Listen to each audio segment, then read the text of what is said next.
So when I was overseas last year, I was teaching a seminar. And it was cool. It went really well. Had a good time. And one of the gentlemen was like, I love all these stretches and stuff. It's so good. Could you, do you have any resources, or could you recommend a program where you do a certain amount of stretching and training to get better for BJJ? And I said, funny you mention it. Have I got the thing for you? And I thought the guy was joking, but he was serious. Now, this is a gentleman who follows us on Instagram, paid a bunch of money to come to the seminar, and was not aware that we have our program where you can train from home, train in the gym, train with kettlebells, get jacked, get fit, get flexible, everything. And then when I actually broke it down for him, he's like, oh, wow, that's incredibly helpful. I was like, yes, it is. Download the app. So, look, you may have only just found out about us, but we have been working on this program for coming up for 5 years now, constantly refining it, constantly building it, and still to this day, still working on it. So if you are interested to improve your training for Brazilian Jiu-Jitsu, you want to be fitter, you want to be stronger, download the app, take the 7-day free trial. You get to have a look at all of it. And if you decide it's not for you, you can cancel. It's no problem. But we're pretty sure you're going to like it, and it's going to make your jiu-jitsu better. Yes, it is. You get it at bulletproofforbjj.com. Go there. So we have a thing where people can call up and they can ask us some questions. And sometimes it's just people saying hi, saying what's up. It's cool, which we love. And it's always a nice thing to hear, what people are going through and what they're experiencing. So we had a lady call up, didn't we? We did, Stephanie. So this is our voicemail, right? Basically, you leave us one on the website. So if you want to do one of these, just go to the website and then click the podcast tab, and then you'll see the little where you can leave us a voicemail. Yeah. So this is from Stephanie Alvarez. Nice. What up, Steph? Yo. Hi, this is Stephanie speaking. I live in Costa Rica and I train jiu-jitsu. I've been training in boxing and jiu-jitsu and wrestling for quite a long time. And this year I finally competed and I trained super hard. And thanks to your podcast, it really helped me get through the hard days, I gotta say. And I had to cut weight and I trained like a psycho. And I won my division in the absolute in blue belt. I finally got my purple belt after that. And there was a lot of pain, a lot of emotional stress, a lot of sacrifice. And I feel like a lot of people around me didn't quite understand why I was doing it. I think only when you train in jiu-jitsu and you devote yourself to be a martial artist can you feel what it is. And the why you do it. But my boyfriend was super supportive and everybody was supportive. They just don't understand why I do it to myself. And I wanted to know what you guys do to explain to your loved ones why you do what you do. How you get to share that experience with the people you love. Thank you. Thank you so much for everything. Really, every podcast is so awesome. What a legend. Awesome. Thanks, you. Stephanie. It's an honor. Yes. Let me start because I won't have as much to say about it as you on this, I don't think. Sure. Look, for me, I've never been extreme with the effort that I put into jiu-jitsu. It's always been like I've just been like naturally okay, and then I kind of train consistently and at times train more than others. But when people ask, I'm like, I really enjoy it. I like being a bit of a savage, and it just gives me something to work towards. That going deeper on that, it's like, we got a whole podcast about why, right, in a sense, but sure, the struggle, the spiritual development, overcoming challenges, like that's all built into it, and people lack this in their lives. And so jiu-jitsu is a vehicle for me to get a bit of that. And I think that anyone I tell that to often doesn't feel the need to ask anymore because they're like, oh yeah, I'm a little bitch. I play tennis once every couple of weeks, but yeah, there's maybe something like that.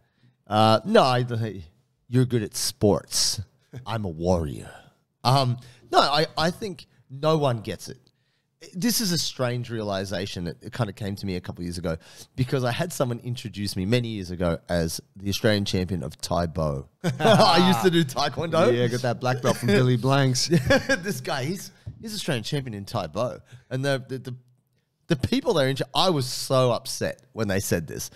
And they were just like, oh, yeah, yeah. My little cousins think I'm a Fujitsu champion. Fujitsu, man. You're just keeping it cool as shit. Fujitsu, for those of those who are the uninitiated, is an air conditioning system. Yeah. But no, it's a funny thing. You will find, or of what I have found, almost no one can understand what you're going through other than your opponents. Even though I used to kind of low-key hate my opponents, I wanted to destroy them. They're the people you have the most in common with. And that's where a lot of the camaraderie comes from. What I've found over the years, the guys I used to compete against, came up with the people in the bullpen with you. You know, you're doing the sweat run in the hoodies trying to make the weight. You see another person doing the sweat run and you're like, you know, you're both like, ooh, you know, going through all this challenge that you've injected into your life. It is worth it, but it will only mean whatever it means to you. So when you have that gold medal or the silver medal or whatever it was that you achieved, only you can truly know what that means. No one else can really know other than people who've gone through a similar experience. And even then, maybe they didn't have to overcome half the bullshit you had to be who you are in that moment. So I think what you can take from it is, as much as you want to share it with your family and friends, boyfriend and everything, as long as it's worth it to you, that is all that really matters. And that's a good feeling because you know you earned it. Yeah, and you gotta say, like, there's no relationships, like there's no bonds like the ones with your training partners. Yeah. Doesn't mean that you're best friends with all of them, but there's such a strong bond with people that you like battle it out with in training every week. And that whole concept is so alien to what goes on in that training room is so alien to everyone in your life who doesn't know it, who's not in that world. And it's your thing. Yeah. It's nice to have that thing. Yeah. I look at anyone who's sort of high performing in their jiu-jitsu, and for sure they're the weirdo in their social, if they're still hanging out with their school friends and stuff. Yeah. And I think at least what I found is I just don't hang out with people who don't train martial arts. If you don't train, you don't lift, you don't fight, if you don't do something hardcore, we're probably not going to be friends. Well, you famously said that you don't respect anyone that doesn't do those things. True. I don't. I mean, I give them... I raise the point, does your mum do those things? No, I love and respect my mother. I said I respect all humans equally. But then not all respect is equal, right? You can give people more respect and less respect. Right. Right? Yeah. Now, my mum is the most high. I love her the most. Do I respect her for her jiu-jitsu skills? No. What? She has none. Pathetic. But she gave birth to me. Amazing. You know, you put it in perspective, Gotta right? be worth something. That's right. That's right. So, just hot thing on the scene. I saw a photo this morning. Your mate, Craig Jones. Love him. Israel Adesanya, everyone's mate.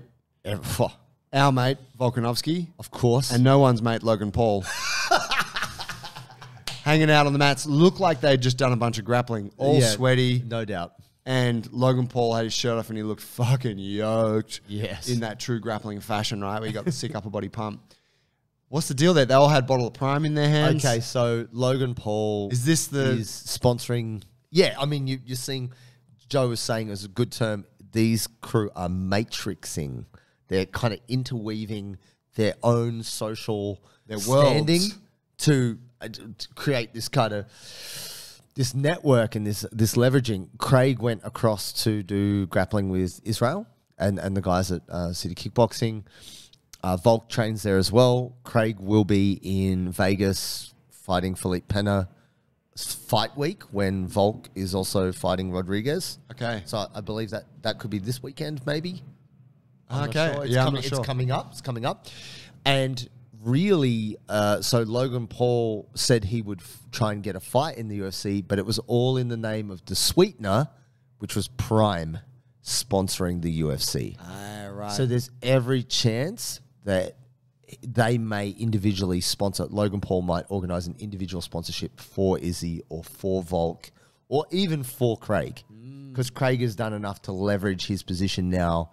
He has his own individual podcast. You know, he's built his brand. Yeah. I would say he's the funnier, more charismatic Logan Paul, more skilled. You know, he doesn't have the same level of clout in terms of just pure following. Yeah. But in terms Or of fighting capital. skills, yeah, but Well, it's interesting, isn't it? Now that the Paul brothers are in the fight game, yeah. they're like, you know, there's a lot of leverage to be garnered from hanging out with these Who's high-level hot? fighters. Yeah. Yeah. And The they, previously high-level fighters were nobodies. yeah, that's 'Cause right. It was just something that those people did. Yeah, specialized. So I think it's going to be very interesting in the next couple of years to see how these fighters become entrepreneurs, because both Volk and Izzy have done well enough as champions to have enough money. Volk just opened a store around the corner. What? He's got his own fight store. Oh, Engage? Yeah. Is that his? Yeah. Oh, okay. Yeah, apparently he was there.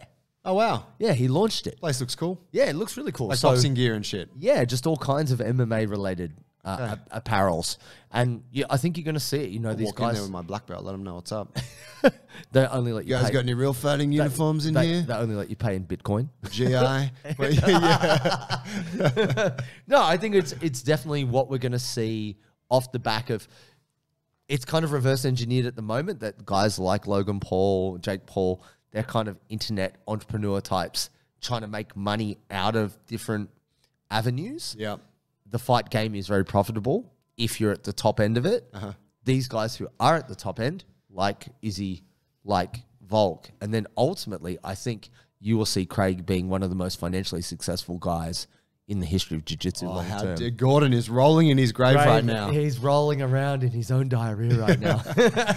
It's one of those things that entertainment... Bring your supercars, I'll bring my supercars. or Craig will buy your supercar off you.